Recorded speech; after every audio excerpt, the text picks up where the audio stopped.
그렇죠?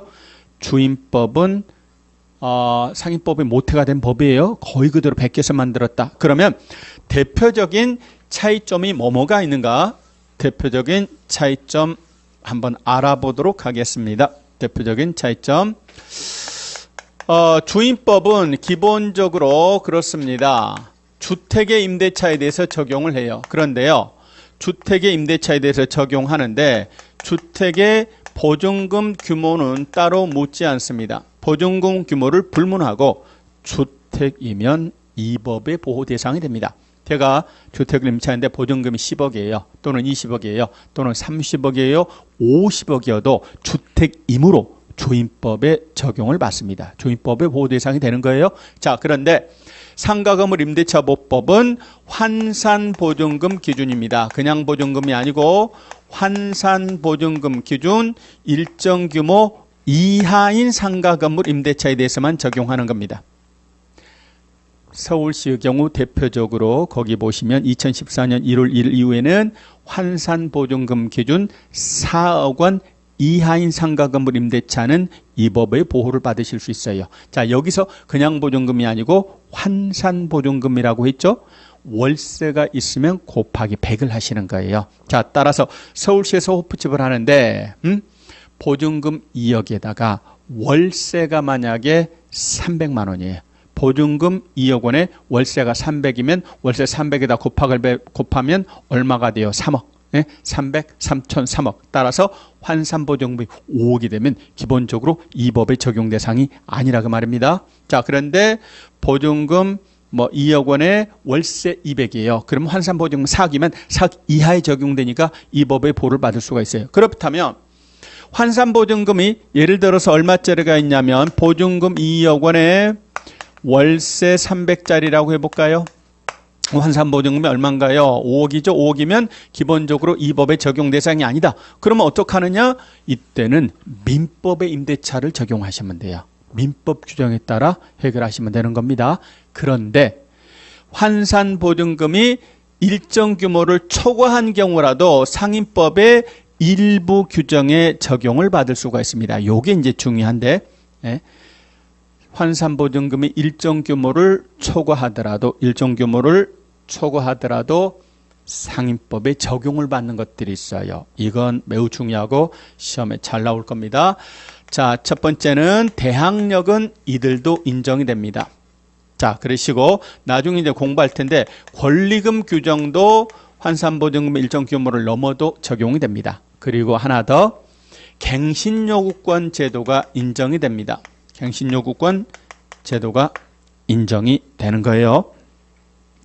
자, 그럼 갱신요구권이 인정된다. 요거부터 한번 알아봅시다. 그럼 다시 주임법에는 갱신요구권이라는 개념이 없어요. 갱신요구권은 어디에만 있냐면 상가건물 임대차 보호법에만 갱신요구권 제도가 있습니다. 자, 그렇다면 다음 페이지를 보시면 51쪽에 가로 5번에 보면 갱신요구권이라는 내용이 나오죠. 간단하게만 설명드리면 제가 상가 건물을 임차를 했어요. 임차했습니다. 계약기간 1년입니다. 1년간 장사를 했어요. 네, 장사가 잘 됩니다.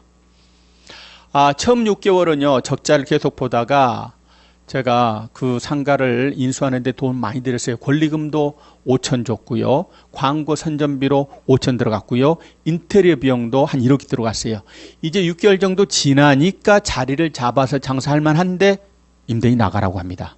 이런 곤란합니다. 자, 그래서 최소한의 안정적으로 장사를 할 수 있도록 보장할 기간이 있다. 보장을 해줘야 되겠다. 그래서 만들어진 게 갱신요구권이에요. 그래서 상가의 임차에는요 임대인한테요 갱신을 요구할 수 있어요. 갱신을 요구하면 임대인은 정당한 사유가 없다면 예, 응해야 됩니다. 거절을 못해요. 갱신합시다. 그러면 yes, 응해야 됩니다. 이때 최초 기간을 포함해서 몇 년까지는 5년까지는 갱신요구권을 주장할 수 있어요. 그래서 5년까지는 안정적으로 장사할 수 있다 그 말입니다. 자, 그런데 임차인이 임대인한테 갱신 요구하는데 임대인이 정당한 사유가 있어요. 정당한 사유가 있으면 이 갱신 요구를 거절할 수 있습니다. 갱신합시다 그랬더니 얘가요 싫어 네가 지킬 의무를 제대로 이행하지 않았잖아. 나 갱신 못 해주겠어. 거절할 수 있다 그 말입니다. 시험에 잘 나오는데 거기에 동글배기 1번에 그런 말 써졌습니다. 시험에 맨날 옵니다. 3기의 차임에게 달하도록 연체한 사실이 있어요. 너 맨날 연체하고 그랬잖아. 싫어. 거절할 수 있습니다. 또는 2번, 4번, 5번, 6번처럼 임차인이 거짓 부정한 방법으로 임차를 했다. 또는 동의 없이 멋대로 전대를 했습니다. 또는 고의 중과실로 파손을 했습니다. 멸실됐습니다. 또는 합의하에 보상을 제공했습니다. 또는 철거나 재건축하기 위하여 점유를 회복할 필요가 있습니다. 등등등. 이런 몇 가지 사유에 해당하면 그때는 싫어. 거절할 수 있어요. 이와 같은 갱신요구권 제도는 누구한테도 인정되냐면 환산보증금의 일정 규모를 초과한 이자라도 갱신요구 자체는 가능합니다. 단 주의하실 게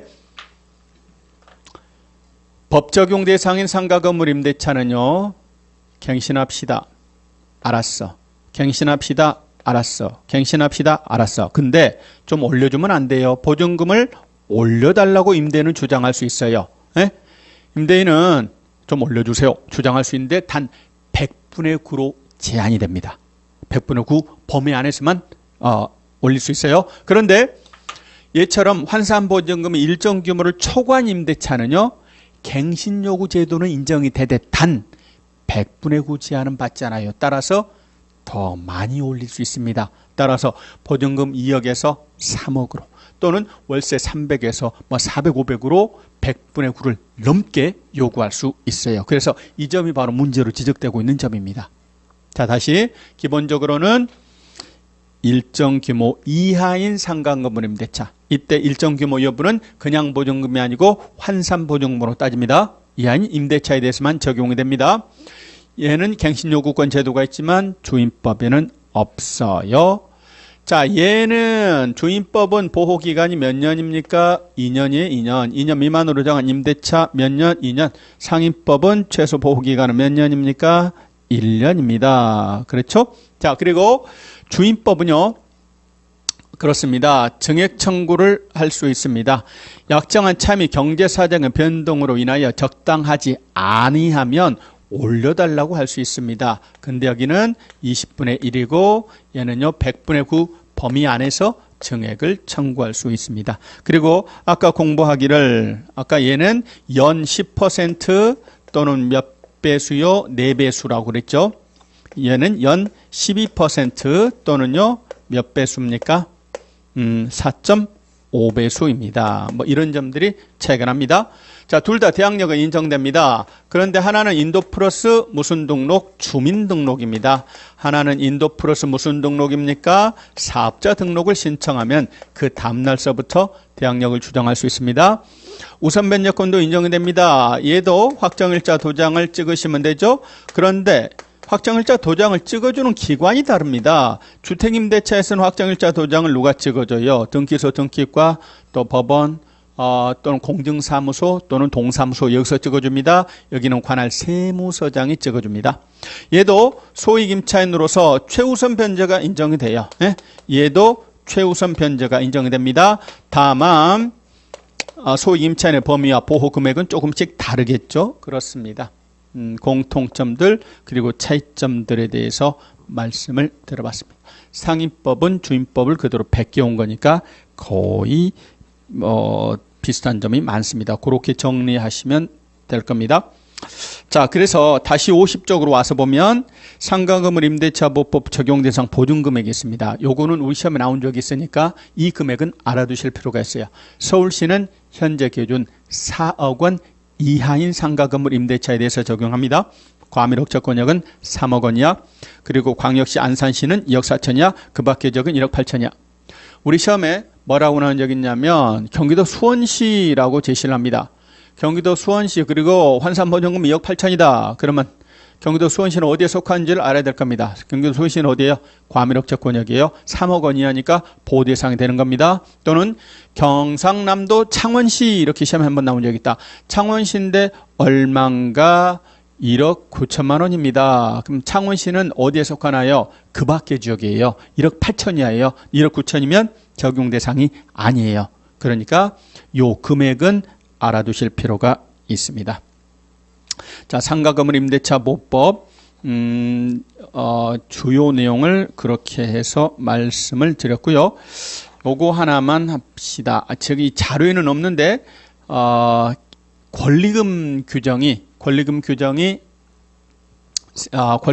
새로 만들어졌죠. 그래서 지금 A하고 B하고요, 임대인하고 임차인입니다. 임대차 계약을 체결했습니다.